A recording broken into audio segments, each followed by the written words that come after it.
I've made a Ragdoll fighting game like Gang Beast and Party Animals, but in this case you are a bag of bones and blood, and you better not lose your head during the battle if you want to keep fighting. This. Just like it sounds. You will face your friends in a physics battle where you can easily lose any limb if you make any bad decision.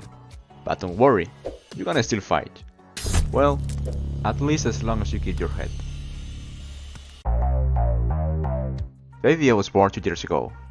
When I sat down in the chair, looked at my computer and thought, okay, I finished my game dev degree, what game could I make now? Every time I thought about ideas, I could only think of physics games, as they were the games I liked the most when I was a child. And I still do now.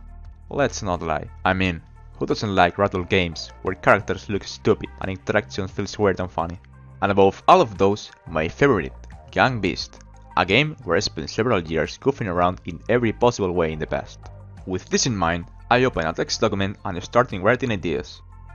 How could I improve a physics brawler like Gang Beast?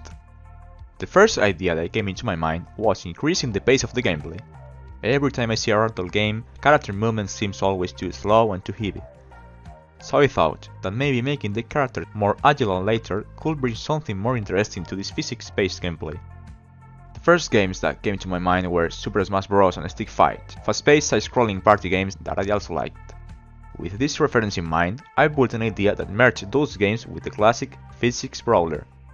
And without having any idea if I would be able to do it, since I had never made a physics game before, I said, let's get to work. What could go wrong? Well, everything went wrong. But let's suppose everything went perfectly and I didn't have to delete and remake the game 5 times. So after a year of work, the result was this. Well, finally I was able to do it. And it doesn't look bad.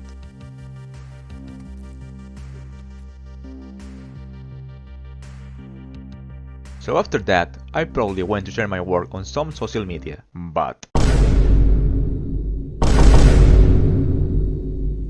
it wasn't enough for people. So I decided to go to the bathroom, question my existence for a while, and start thinking on how I could make the game more unique. So I thought, okay, let's analyze the other similar games. On one hand, we have Gang Beast, which has very similar mechanics and a similar aesthetic, and is the classic physics brawler.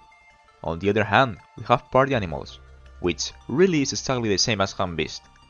It doesn't differ much beyond having cute animals. Wait a minute. That's it! The most appealing thing about Party Animals is that it is extremely cute. So, let's do the complete opposite.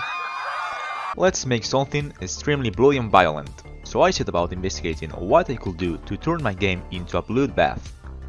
The first thing that came to my mind was blood particles. Okay, better, but it's not enough. What if every time a player gets hit, his body fills up with blood marks? Whoa, that looks cool. But blood alone is not enough to make the game unique. What if the player could be dismembered during the fight? This sounded like a great idea, so I went to Blender and took my character, and cut it into little pieces. Well, now it's time to program it.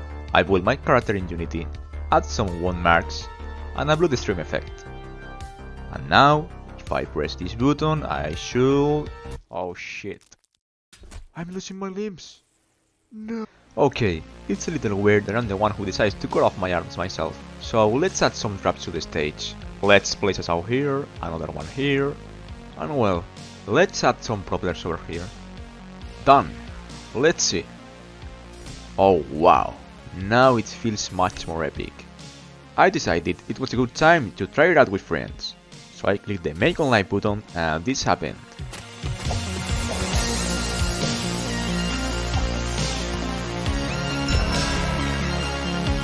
Wow, this looks something else.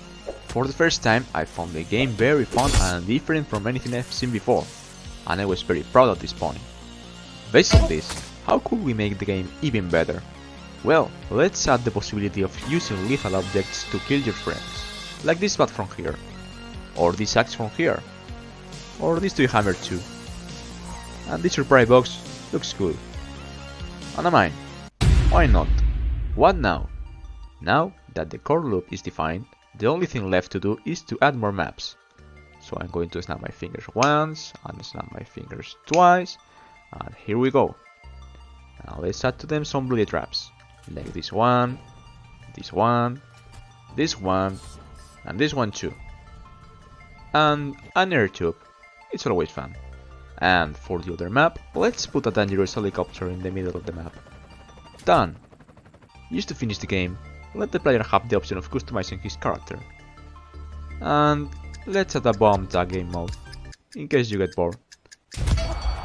And now, is the game already finished? Yes, finally! And this is what it looks like.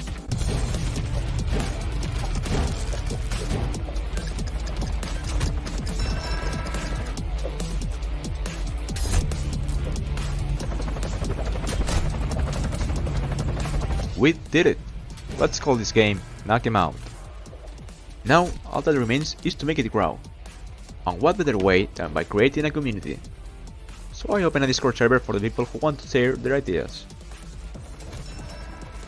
Also, the game is going to be released in less than 3 weeks. So if you don't want to miss it, you can wishlist it on Steam. Thanks for watching.